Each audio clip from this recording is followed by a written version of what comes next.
Para po sa devotion natin patungkol sa self-attesting. Ang ibig sabihin po nito ay ang Biblia ay ina-attest niya. Ibig sabihin, pinapatunayan ng Biblia na totoo siya. Totoo yung Biblia. So, tinatawag rin po natin yung self-authenticating. The Bible authenticates itself.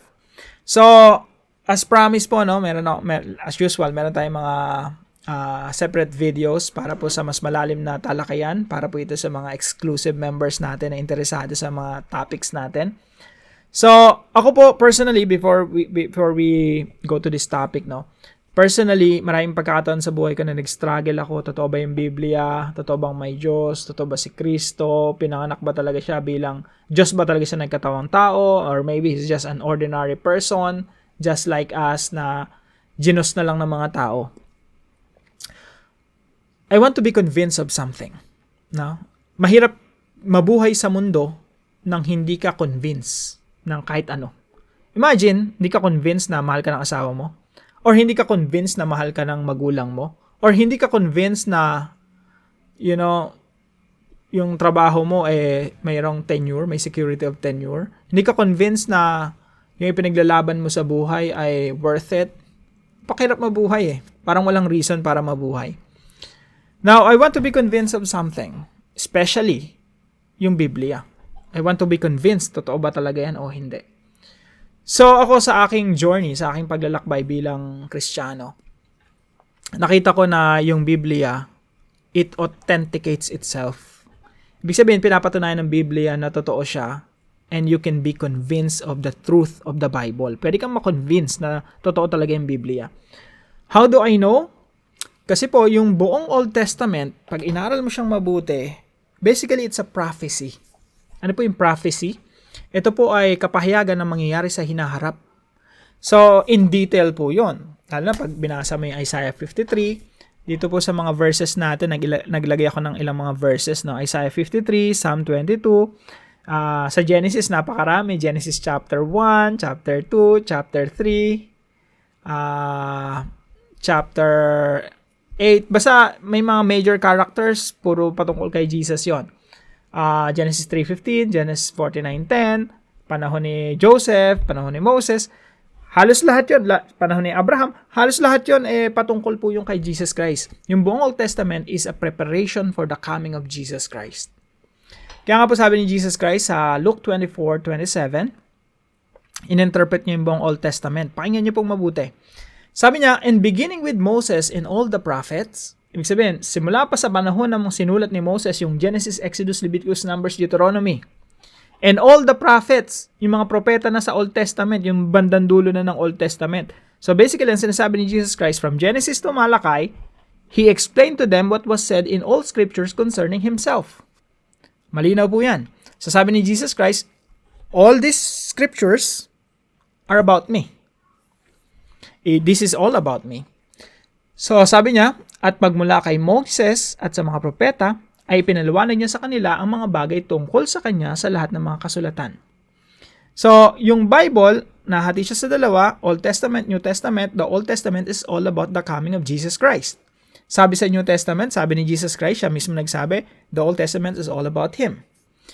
Kaya yung lahat ng mga New Testament writings is all about Jesus Christ. And then, dito sa verse 44, sabi dito, He said to them, this is what I told you while I was still with you. Everything must be fulfilled that is written about me in the law of Moses, the prophets, and the Psalms. Dito na naman, inulit na naman ni Jesus Christ yung law of Moses, the Torah, the prophets, and the Psalms, the Ketuvim and Nevi'im. So, ito po ay division ng Tanakh, no? Ito yung division ng Old Testament. Basically, ang sinasabi ni Jesus Christ, lahat ng Old Testament na yan, patungkol yan sa akin. Especially, tingin ko may special mention talaga sa Psalms Kasi yung mga awit po, patungkol rin kay Jesus yun Especially, pag binasa mo yung Psalm chapter 2, Psalm 22, Psalm 110, no, talagang makikita mo talaga na si Jesus yun Sa prophets, Isaiah 53, solid yun, diba? Buong Old Testament po, it's all about Jesus Christ. Ngayon, kung merong ganitong klaseng kasulatan, merong prophecy and fulfillment, nangangahulugan lang na yung Biblia nga talaga ay self-authenticating, self-attesting. The Bible proves itself. So, yung Biblia, totoo. Now, ako na naghahanap ng katotohanan, sabi ko, walang ganitong libro sa buong mundo. Wala kang makikitang libro na kagaya ng Biblia sa buong mundo, sa lahat ng mga religious texts na mga Buddhism, Hindu, na mga ancient religion ng Babylon, ng Assyria, religion ng mga Romano, yung mga Diyos-Diyosa ng mga Greeks, na walang ganitong aklat na merong self-authenticating nature. It proves itself. At si Jesus po ang sentro ng Biblia. Kung wala si Jesus, yung Biblia walang katuturan. Ibig sabihin, yung Biblia peke. The fact na pinanganak ang ating Panginoon Jesucristo, nangangahulugan lang na totoo yung Biblia. Lahat ng mga prophecies dito ay natupad sa katauhan ng ating Panginoon Jesucristo. So, sa teachings po natin, God wants us to be fully convinced of His Word. God has not left us in confusion or limbo.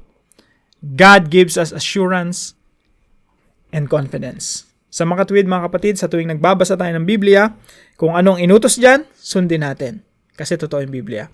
Kung anong pangako na nakasulat sa Biblia, panghawakan natin. Kasi totoo yung Biblia.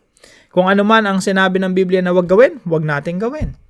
Kung ano man ang sinabi ng Biblia na anong klaseng relasyon meron tayo sa Diyos, panampalatayaan natin, panghawakan natin.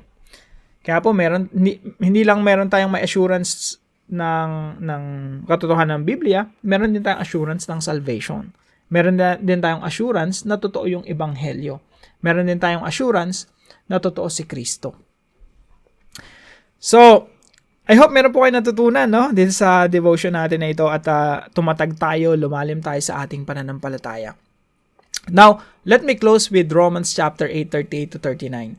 Ito pa isulat ni Apostol Pablo sa mga taga-Roma. Sabi niya, "For I am convinced." Si Apostol Pablo po, convinced na convinced.